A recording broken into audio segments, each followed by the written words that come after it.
They're turning Mickeys into Minis and Minis into Mickeys. No, they're just trying to cure dementia and heart disease, which you would think Trump would be for, seeing as how they are both coming for him. Nothing to do with being transgender, other than the trans part of the word. You think they know this and just ignore it, or are they so dumb they don't know how to Google? Or maybe they think we're so dumb we don't know how to Google. I don't know. Marco Rubio, who gave up his job as senator to become Secretary of State. He's the guy who looked like he was about to cry last week during that meeting with Zelensky. He got a shout out from the president as Trump boasted about conquering many new and exciting canals. Raise your hand if you've ever heard a politician say something and thought that can't possibly be true. When Trump claimed his tariffs would be paid by foreign countries, I had exactly that reaction, and so did Jimmy Kimmel, who wasn't about to let it slide. That may be the angriest, least compassionate, worst State of the Union speech ever made. It was an embarrassment to our country. Oh, wait, that was what Trump wrote about Biden's speech last year. That's how many times Trump lied during his speech last night? 11 million. 3 fact checkers died adding it up.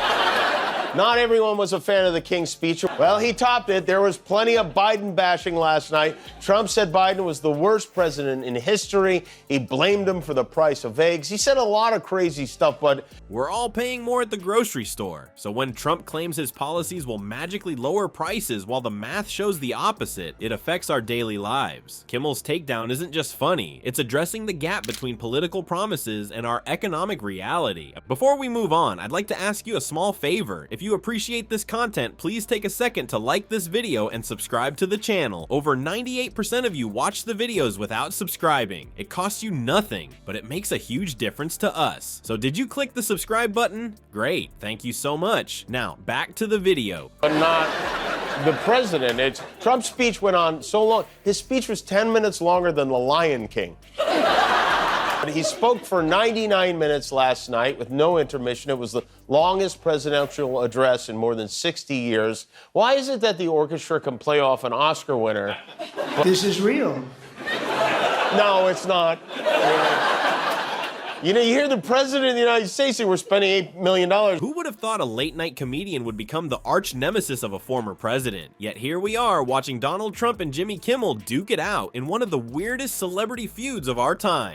This bizarre rivalry kicked into high gear during this year's Oscars. Trump, apparently with nothing better to do, took to Truth Social to call Kimmel the worst host ever of the Academy Awards. But Donnie made a classic Trump blunder. He accused Kimmel of messing up the Best Picture announcement, which was actually done by Al Pacino. Talk about getting your facts wrong while trying to insult someone. Jimmy, never one to miss an opportunity, had the producers bring him Trump's angry post during the live broadcast. Announced they are buying both ports around the Panama Canal. We gave it to Panama and we're taking it back. Further enhance our national security, my administration will be reclaiming the Panama Canal, and we've already started doing it. Just today, a large American company, and we have Marco Rubio in charge. Good luck, Marco. Now, we know who to blame if anything goes wrong.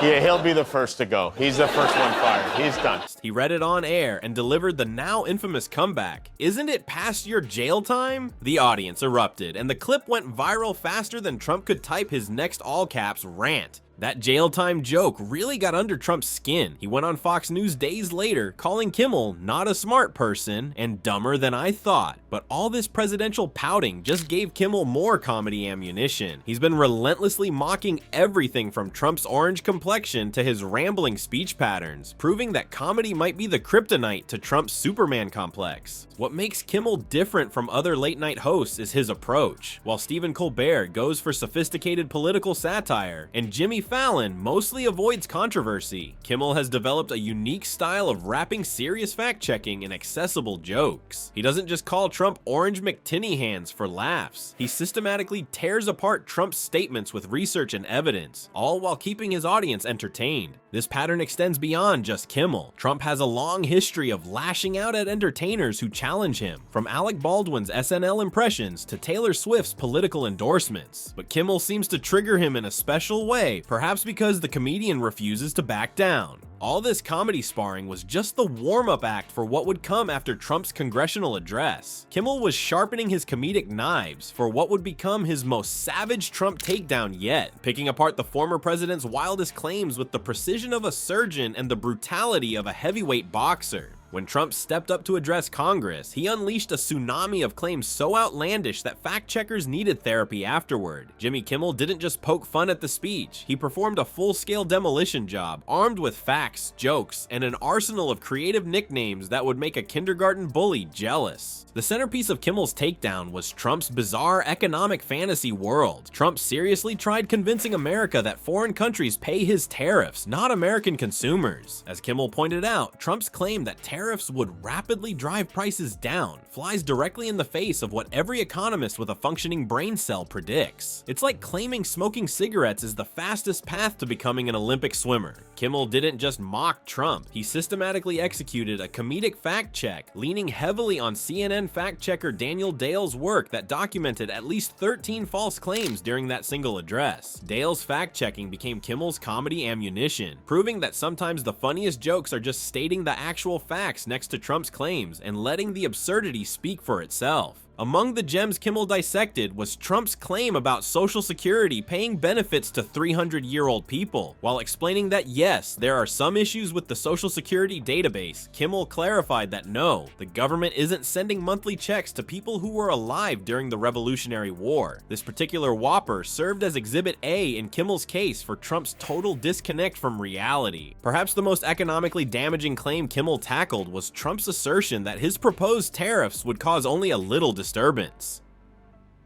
Kimmel contrasted this rosy prediction with warnings from actual economic experts, including Ford CEO Jim Farley, who stated that Trump's tariff policies would blow a hole in the US auto industry. Turns out, Trump's little disturbance is what economists call potentially catastrophic economic damage. Throughout his takedown, Kimmel masterfully contrasted Trump's claims of economic winning with actual economic indicators that Americans experience daily. While Trump painted a picture of economic paradise under his leadership, Kimmel reminded viewers of the reality they face at grocery stores, where prices continue to climb regardless of Trump's fantasy economics. And this is why Kimmel's comedy goes beyond just making us laugh. It's actually teaching us something while we're busy snorting at his Trump jokes. In a world where traditional news makes most people's eyes glaze over faster than a donut at Krispy Kreme, comedy has become our unexpected political watchdog. What makes Kimmel's approach so effective is how he transforms boring fact-checking into entertainment that people actually want to consume. Media experts point out that humor makes complex political issues more digestible than a news anchor droning on about policy details. When Trump spouts nonsense about mythical 300-year-old Social Security recipients, Kimmel's mockery sticks in our brains where CNN's serious analysis might just bounce off.